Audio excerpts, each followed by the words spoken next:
Bueno, para mí es un verdadero honor estar compartiendo panel con el profesor Jordi, de quien obviamente he leído sus magníficas obras sobre valoración probatoria. Yo he sido durante algunos años profesor de Derecho Probatorio en la Universidad de los Andes y digamos que asumí esa cátedra cuando salió el Código General del Proceso con el objeto de mirar qué había cambiado y cómo se podía trabajar teóricamente en esto de valoración. Y digamos que hoy estoy enfrentado a decidir un sinnúmero de procesos en una justicia muy congestionada y digamos que nos hemos replanteado cuál es realmente o en qué consiste valorar la prueba. Y tal vez yo quisiera desde la experiencia contarles lo siguiente y a qué conclusiones tal vez hemos llegado, ¿cierto? Uno, estamos indicando fundamentalmente que no es valorar la prueba, ¿cierto? Entonces, nos ha tocado iniciar, por ejemplo, por decir, no es valoración de la prueba lo que hacen muchos jueces, que es exponer o transcribir en la sentencia qué pruebas se han practicado. Eso no es valorar pruebas. No es valorar pruebas tampoco transcribir los medios probatorios, transcribir testimonios, transcribir documentos. Eso no es valorar pruebas, ¿cierto? Tampoco es valorar pruebas la íntima convicción. O sea, no es valorar pruebas lo que hacen muchos jueces, que es copiar una cantidad de pruebas y después decir, del conjunto probatorio deduzco tal, ¿cierto? Yo creo que allí no hay una motivación de pruebas. Creo que el juez, cuando fundamenta una decisión en pruebas, no tiene que transcribirse, tiene que justificar su decisión. Y a partir de allí, porque es muy corto el tiempo, quisiera contarle que hemos hecho algunos cambios, como disminuir la extensión de las providencias, disminuirla notablemente para referirnos al caso concreto y para entender que lo que hay que hacer es resolver un problema y no hacer academia ni hacer discursos impertinentes. Entonces, el cambio fundamental que hemos tratado de introducir en la metodología de las sentencias es el siguiente. Hemos eliminado la palabra problema jurídico para indicar que cuando empezamos las consideraciones no vamos a hablar de problema jurídico, sino vamos a hacer una cosa que se llama anuncio de la decisión y justificación. Entonces, nuestras providencias están iniciando con una cosa que se dice la posición de la sala, la justificación y el plan de exposición. Entonces yo no planteo un problema jurídico porque creo que las sentencias no son el espacio para plantear el problema jurídico. Las sentencias son el espacio para explicar por qué razón usted adopta esta decisión. A partir de una cosa bastante básica, yo redacto la decisión después de que la he tomado. Yo tomo primero la decisión y después redacto la decisión. Y la decisión no es la sentencia no es una novela en la cual el juez deba hacer exposiciones imparciales, exposiciones asépticas, para al final decir quién es o quién fue el asesino, como ocurre en una novela. Entonces nosotros iniciamos la sentencia diciendo, vamos a confirmar, porque son jueces de segunda instancia, a confirmar o a revocar por las siguientes razones, ¿de acuerdo? Eso nos permite partir de un análisis probatorio mucho más concreto, en el cual, ¿qué tenemos en cuenta? Tenemos en cuenta unos hechos constantes, unos hechos que las partes han afirmado conjuntamente y que no requieren prueba, y tenemos en cuenta que las pruebas que vamos a valorar son solo aquellas pertinentes a la decisión que vamos a tomar. Y la exposición de pruebas simplemente justifica por qué asumimos determinada hipótesis probatoria. Entonces la exposición de pruebas que hacemos nosotros justifica por qué en la hipótesis que escogimos como la hipótesis valorada, la hipótesis probada, estos testimonios la apoyan, a partir de los testimonios la fundamentamos y por qué razón desechamos las pruebas que generan o que tienden a la otra hipótesis probatoria. Creemos que lo importante aquí es hacer una discusión dialéctica y explicarle al justiciable por qué yo he creído que la hipótesis es esta, por qué con base en estas pruebas la fundamento y por qué razón no le creo a otras. Ese es un poco la decisión, pero digamos que el cambio que yo quisiera fundamentalmente indicar es que una sentencia eficaz tiene que ser aquella que justifique la decisión que usted ya tomó y que explique por qué usted escoge una hipótesis fáctica y por qué rechaza la otra. El tema de la universalidad de la prueba fundamentalmente implica en decir, no porque yo no creo en determinados testimonios, no hablo de ellos, sino yo explico por qué no creo en determinados testimonios y explico por qué sí creo en determinados. Entonces es la justificación, tal vez podría decirlo, no imparcial ni aséptica, sino decidida a justificar determinada decisión que yo he tomado antes.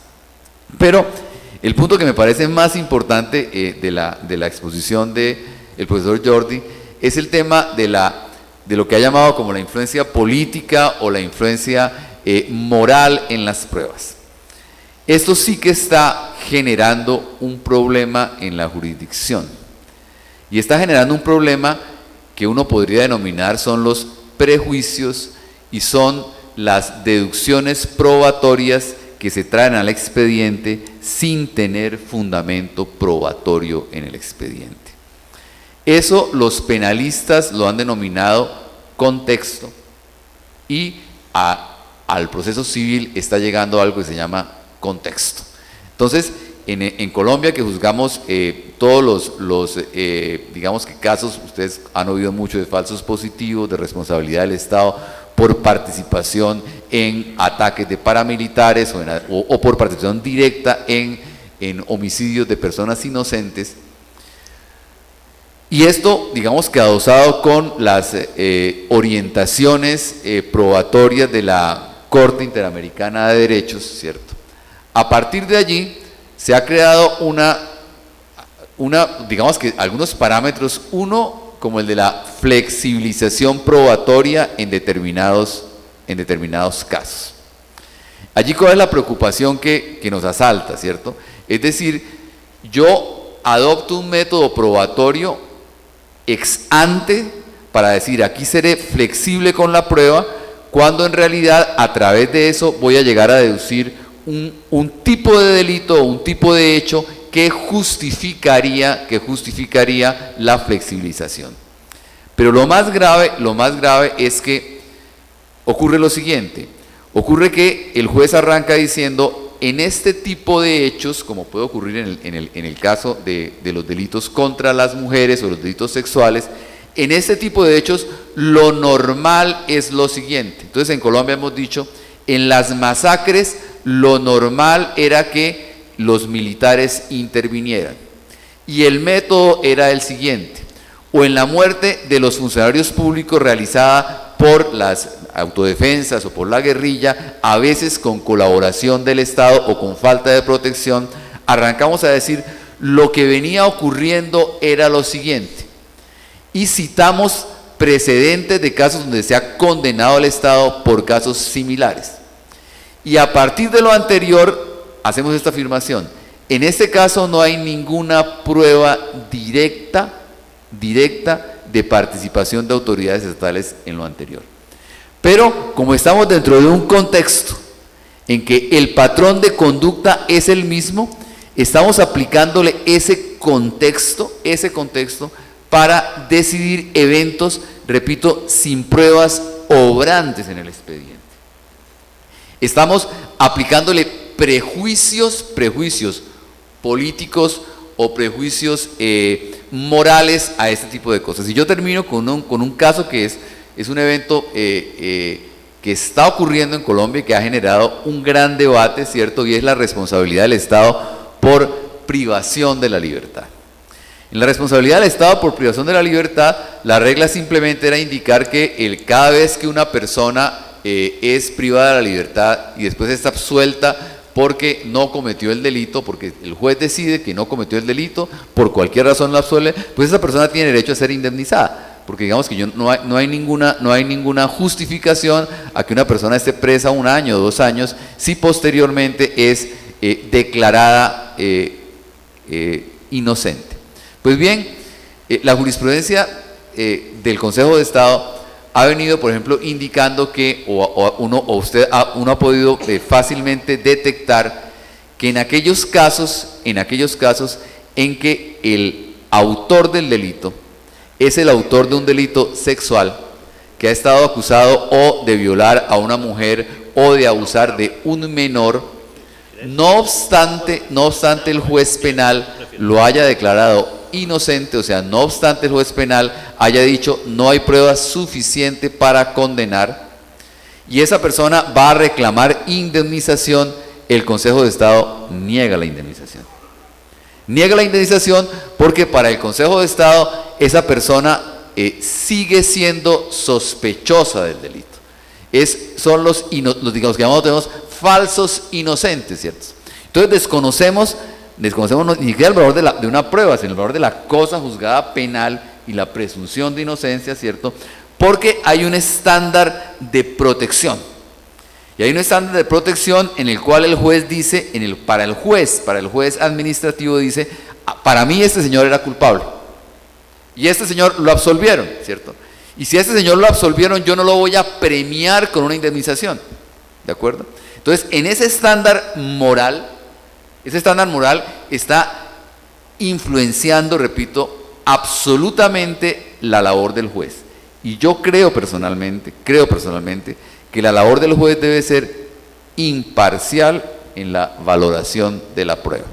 Y que en el proceso yo solamente puedo condenar a una parte con las pruebas que obran en el proceso.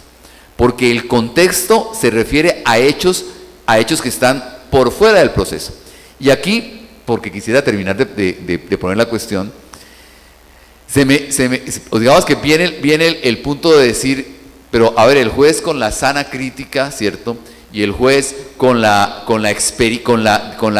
reglas de la experiencia no querría aplicar que las reglas de la experiencia, querría decir que porque las masacres fueron de tal manera, aquí también ocurrió aquí, o porque las mujeres no denuncian, aquí también ocurrió aquí, o porque generalmente los hombres abusan, aquí también ocurrió aquí, ¿cierto? Yo he pensado que esa utilización de las reglas de la experiencia debería servir cuando yo tengo un hecho indicador probado en el proceso y del hecho indicador yo deduzco un hecho probado, pero a partir de pruebas que obren en el expediente. A mí me parece que cuando acudimos a ese tipo, a lo que el profesor Jordi llama los estándares menos flexibles, los estándares, digamos los estándares bajos de prueba, que a ratos son condenas sin pruebas, ¿cierto? Esa baja de estándares probatorios, acompañada de contextos, acompañada de lo que normalmente ocurre, pues está violando el derecho de que una parte sea juzgada con base en las pruebas que obran en el expediente. A mí me parece que es un derecho fundamental a que las pruebas con las cuales yo soy condenado no sean las pruebas o no sea lo que usted dedujo de otros casos, lo que usted dedujo de otros procesos, lo que usted dedujo de otro contexto, sino lo que está probado aquí. Entonces yo quería simplemente hacer esa referencia a su intervención. Muchas gracias. Vamos a permitir al público 2 preguntas y luego de eso las conclusiones de los expositores.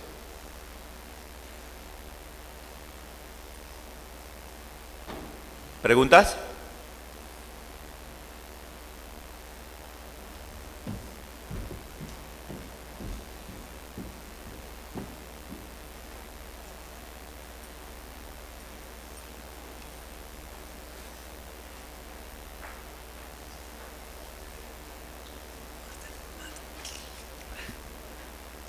Muy buenos días, soy estudiante de 3er año y tengo una duda desde el miércoles respecto a todo lo que son los estándares de prueba.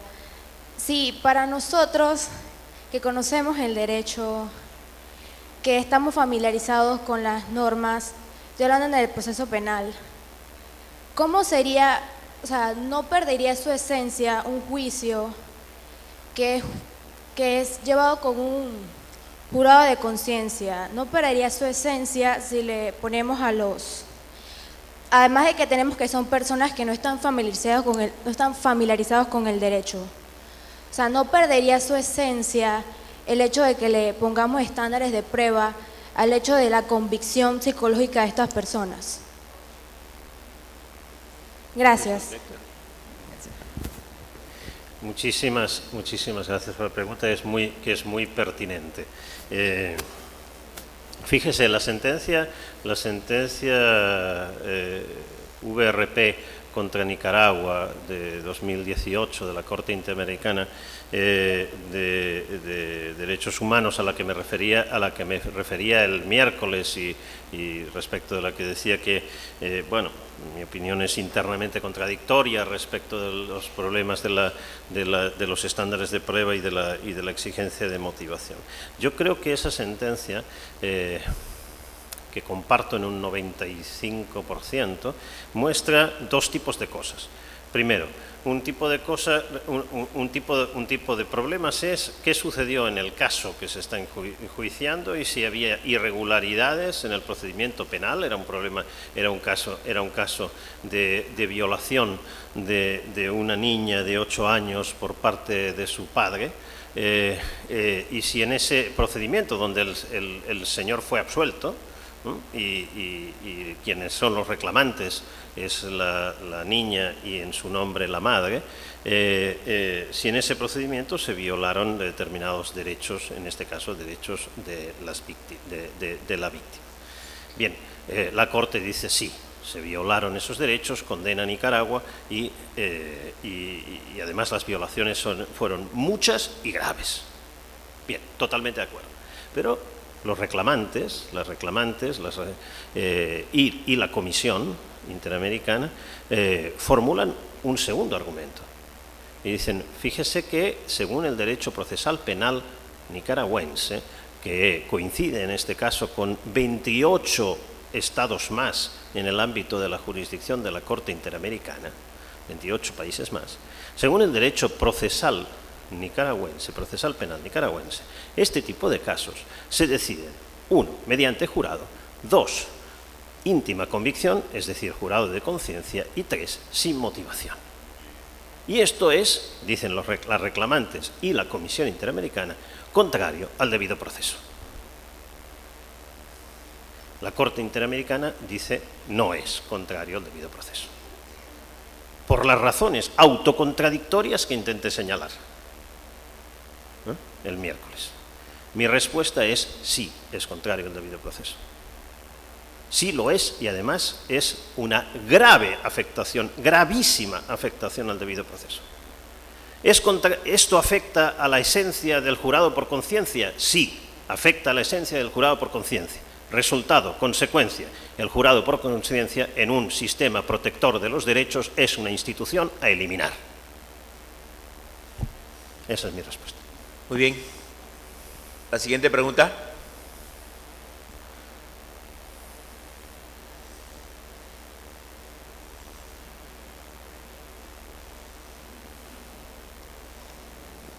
Buenos días, José Martínez, estudiante de tercer año en la Universidad de Santa María la Antigua. Mi pregunta radica en el saber si ya existen métodos de valoración de prueba, la tarifa legal, la sana crítica, la libre o íntima convicción, cómo crear uno nuevo o cuál sería el nombre de ese método nuevo que responda a las necesidades del debido proceso. Lo que he intentado mostrar en mis dos intervenciones del miércoles y de hoy es que ni la íntima convicción, ni la sana crítica, ni nada de todas estas cosas son métodos genuinos de valoración de la prueba. Simplemente son frases vacías que apelan a decida usted, señor juzgador, juez o jurado, según le parezca. Y esto no es un criterio de valoración de la prueba, es una remisión al poder del que decide, nada más que esto. El nombre que le pudiéramos dar a un método distinto simplemente me da igual, bautícelo usted, no me dan igual los nombres, pero tradicionalmente a esto, desde Bentham, Wigmore, etc., se le ha denominado concepción racional de la prueba, valoración de la prueba de acuerdo a una o valoración racional de la prueba. ¿Y racional qué quiere decir aquí? Fíjate, este es un punto importante, porque la racionalidad, una acción es racional o no es racional dependiendo de los objetivos que persigamos. El punto principal, y lo fue también en mi intervención del miércoles, es cuáles son los objetivos que tenemos a través de la actividad probatoria en el procedimiento. Una vez determinado que el objetivo que tenemos es la averiguación de la verdad y que, por cierto, no puede ser otro, entonces, en materia probatoria, si la averiguación de la verdad es el objetivo, ¿cuáles son los mecanismos racionales, es decir, los medios adecuados para perseguir ese objetivo? Bien, a esto es a lo que responde la concepción racional. Pero, desde luego, la convicción del juzgador no nos dice nada acerca de la verdad sobre los hechos, nos dice solo algo acerca de las opiniones del juzgador. Entonces, ese no es un método racional para decidir. Entonces, si le quiere poner un nombre, lo que está digamos, en la doctrina establecida, una concepción racional de la prueba, valoración racional de la prueba, pero en todo caso, yo no soy muy partidario de hacer problemas de nombres, digamos. Muy bien, Martín, para que concluyas con tu exposición. Sí, yo tal vez quisiera concluir con lo siguiente, y es decir que el método el método que uno podría pensar es un método para justificar una decisión. Y quisiera dejar otra idea en el auditorio, y es indicar que las reglas procesales y las reglas probatorias son reglas restrictoras de derecho. O sea, un juez está obligado, digamos, un juez cuando tiene limitaciones para momento en que practica pruebas, momento en que se piden pruebas, tipos de pruebas que se pueden pedir, en todo lo anterior está limitado a pruebas, tiene normas procesales que restringen su función, razón por la cual antes que buscar la verdad, uno diría que fundamentalmente la prueba se requiere para solucionar un conflicto. Y usted soluciona un conflicto en un tiempo limitado y con unas reglas precisas y previas. Entonces la idea es, el juez debe solucionar el problema con las pruebas aportadas legalmente, aportadas oportunamente, y de no hacerlo así, hacerlo con una regla que es el sucedáneo de prueba, que es la carga de la prueba, que le indica cómo debe probar cuando carece de ellas. Jordis, un minuto para que te despidas. Bueno, quisiera solo decir algo respecto de un par de cuestiones, y lo haré en un minuto, un par de cuestiones que salieron en la mesa. El tema de los prejuicios y los sesgos que han surgido también en diversas intervenciones durante este congreso, son muy importantes y deberían ser estudiados, porque además, según qué reglas procesales tengamos, favorece o impide que esos sesgos o esos prejuicios sean más probables que aparezcan en la decisión o no aparezcan en la decisión. Pero quisiera señalar algo al respecto de esto. Una de las maneras de decidir que favorece que tomemos decisiones sobre la base de sesgos y de prejuicios es decidir rápido. Piénsenlo cuando instauran sistemas en los cuales la decisión se adopta y se comunica de forma oral e inmediata en la misma audiencia en la que se producen las pruebas.